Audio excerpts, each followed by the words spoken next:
জ্ঞান আসে কার পক্ষ থেকে? আল্লাহর পক্ষ থেকে। এটা মনে রাখবেন, জ্ঞান আল্লাহর পক্ষ থেকে আসে।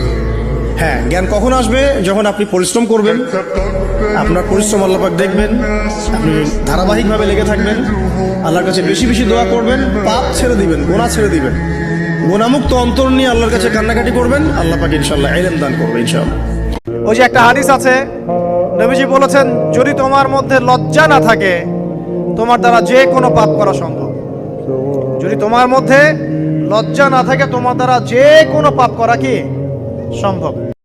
তুমি খাওয়াও তুমি পরাও, তোমারই তো সবই অনুদান, তোমার নামের জিকির করে अल्लाह का फरमा अलम नशरह लक सदरक मनसूब गजी